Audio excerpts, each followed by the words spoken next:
Hi everybody and welcome to Google SAS Office Hours. My name is Ethan Gracer. I'm a customer engineer on the Google CBRS team. My role is to help our customers understand how our SAS works, troubleshoot any technical issues, and more broadly provide context and guidance for using CBRS. Today's session will be 30 to 50 minutes. I'll spend about 10 to 20 minutes discussing dynamic protection areas, abbreviated as DPAs. After I finish the presentation, I'll open up the floor to questions. You'll notice that there's a chat box below the video. Please feel free to ask questions as I give the presentation, keeping in mind that questions are viewable by everyone who's watching. Your questions don't have to be about the presentation topic. Anything about Google SAS or CBRS is fair game.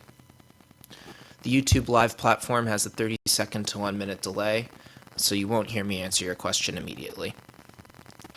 I'll do my best to get to all the questions before the time is up.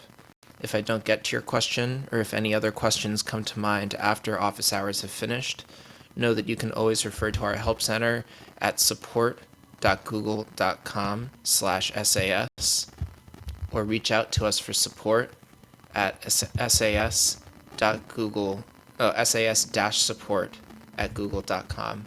And I'm going to paste links to both of those in the chat now. Okay, let's talk about DPAs.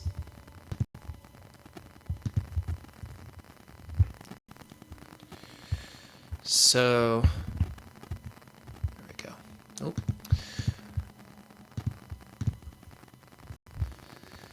So what is a dynamic protection area, DPA for short? We have a lot of information in our help center about dynamic protection areas, but this slide summarizes the main points. First, dynamic protection areas are created in order to protect incumbent users, right? So the protection area part of the dynamic protection area has to do with protecting incumbent users, and the incumbent users affected by this kind of rule are the federal government. So the federal government used the lower 100 megahertz of CBRS before it was allocated to CBRS, and so they have tier 1 access to the spectrum. There are two types of dynamic protection areas. The first is called an eDPA. An eDPA is a DPA that is activated by an ESC. And ESCs, again, are environmental sensing capability devices. And these are the devices that we have deployed along the coasts nationwide in order to detect radar from federal incumbent users. So an eDPA is an area that's protected when ESCs detect traffic along the coasts. A pDPA, by contrast, is known as a portal-controlled DPA. And by portal, we mean that the incumbent user, the federal government that controls the wing of the federal government that controls each portal, has the ability to basically log into like a website, or they have some means of scheduling and triggering their protected status based on when they plan to use the spectrum. Unlike eDPAs, pDPAs can affect some areas inland. So if you see that your device has grants on a move list, and that move list in the SAS portal is in all capital letters, then you're looking at a portal-controlled DPA. So those are the two types. We're going to talk more about kind of how to identify these and work with them in the future in a couple slides. The next part is that protection is dynamic. So there's some areas where if you deploy a device, you will never be able to use certain parts of CBRS based on those protections. But the nice thing about dynamic protection areas is that they are dynamic. They are not static. So protection is only in effect when the incumbent is active, and they're only in effect for the channels that the incumbent is using when they are active. So they don't necessarily affect the entire spectrum or even a substantial chunk of the spectrum.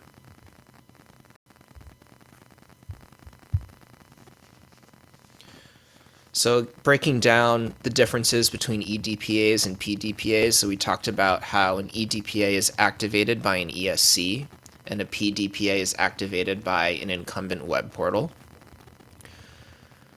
Both types of DPAs affect a certain area around the protected zone, and that area is called a DPA neighborhood.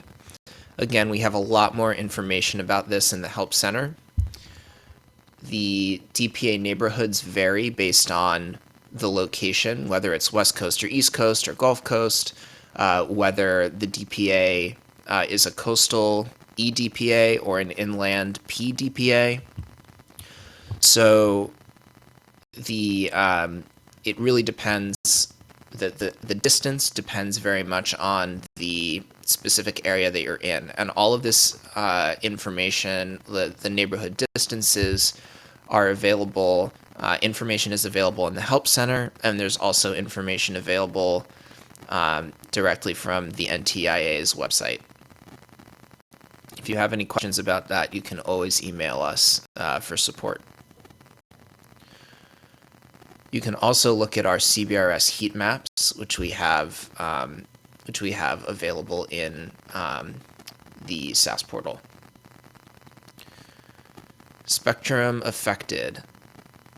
So the eDPA typically only affects a few channels between 3550 and 3650 megahertz. 1 or 2 or maybe 3 channels will be affected at a time. The federal government reserves the right to make use of the entire 100 megahertz at once. We have not seen this behavior as of yet. Again, so that's why we're saying typically no more than a few channels for eDPAs. For PDPAs, it depends on what they're doing. Potentially it affects the entire spectrum. It may affect more than what an eDPA affects. So PDPAs typically have a wider impact of spectrum. Devices affected. The only devices that are affected by either kind of DPA are devices that are both in the DPA neighborhood and have grants that are on an activated move list. There's a different move list for every 10 megahertz channel. So just because you're in a DPA neighborhood and you're on a move list in that DPA neighborhood doesn't mean that your grant will be suspended. Your grant will only be suspended if the federal government is using that specific channel, not just if they're operating in your area, but you're not sharing the same channel. So these protections are in place channel by channel. How often are DPAs activated? eDPAs are activated what we're calling an average amount of time. We don't expect it to happen with frequency. We don't expect it to happen all the time, like not every day, not every week. But this is something, as you're operating devices, you want to expect that any devices near the coasts may occasionally have to switch channels in order to avoid interfering with an incumbent. This is just an expected use case of CBRS. PDPAs are not activated very often. So while the same principle applies. You have to be prepared for a PDPA to be activated and have to switch channels. This is not something that we expect to occur with frequency. How long do DPA activations last?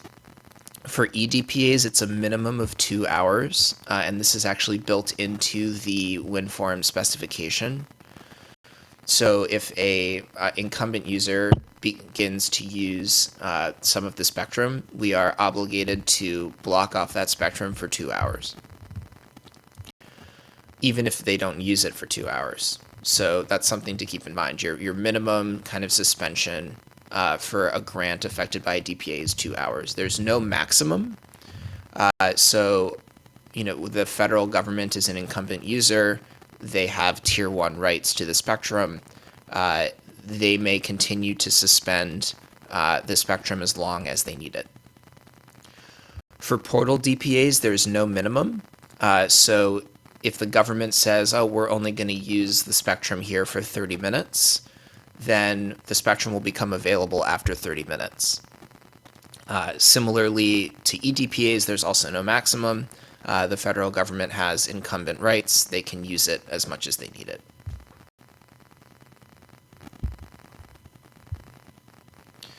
Okay, so what do you do if a DPA is activated and your grant is suspended? So the most important thing here, I think, is to really deeply understand how your CBSD or domain proxy behaves when receiving a suspended grant. This information should be available to you from your device vendor. A lot of the support queries that we get around grant suspensions, I think, come from people not understanding how their equipment works. And so, we as the SAS provider, we don't build the equipment that runs on our system. Similar to how,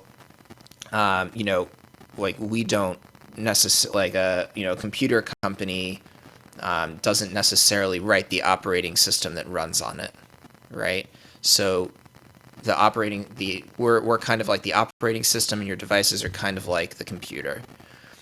So if there's an issue, or if the device is if your CBSD is implemented a certain way, it may behave differently than another CBSD, but our SAS is, responding with the same messages to all devices. So it's really, really important to learn how your device responds to grant suspensions. And you should be able to get this information from your vendor if they haven't already provided it to you. Some devices require you to manually switch channels. Some devices will automatically switch channels. Some devices might automatically switch channels in a way that you wouldn't expect them to switch. So I think it's just really important to understand what your device is expected to do so that you know what's normal and what's not normal.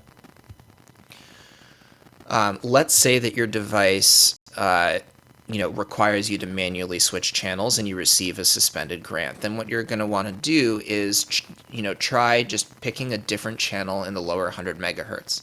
Again, most DPA activations are not going to block off the entire lower 100 megahertz. So you should be able to just pick a different channel and continue transmitting. The last thing that you can do is you can determine if the upper 50 megahertz of CBRS is available in your area. So dynamic protection areas only affect the lower 100 megahertz from 3550 to 3650. The CBRS heat maps that we have in the SAS portal will show you at a high level the channel availability in your area. Whether there are 11 to 15 channels or 6 to 10 channels. So you can investigate, how many full power channels are available in your area. And very soon, we're going to be offering an ability for you to do point queries on a given area and see specifically what channels are available and the maximum power that you would be able to use for each channel. So lots more to see there in the near future. But that is, these are your kind of three approaches for handling DPA activations. So that's everything I have to say about DPAs. At this point, we're going to jump into the questions phase of office hours. If anybody has questions, please feel free to submit them, and I'll be happy to answer. Hi, Vincent. Seeing your question about, there are incumbents and GWPZs that will eventually go away. Is there any strategy for DPAs to change or minimize the use of CBRS spectrum? I actually didn't answer this question already. It's a good question. I don't honestly know the answer off the top of my head, although my suspicion is that the situation with DPAs is not very likely to change, at least in the near future, maybe in the next 1 to 2 years. This spectrum was being used by the military, and so I think that they still have substantial technical infrastructure in place in order to use it, and so maybe over time they'll transition into different frequencies and they'll change their equipment, but it's I imagine that would be a pretty substantial undertaking for them. And so combining the fact that it's a substantial undertaking with the fact that I'm sure there are all sorts of regulatory and legal complications that they have to navigate in order to make those changes, I would expect that this situation with dynamic protection areas is not likely to change for the foreseeable future. That being said, the FCC may know more, and I think this is a great question to raise with the WIN forum, and see if any of the people who are involved in those kind of discussions and negotiations with the government about the use of CBRS, whether they have any insights into that.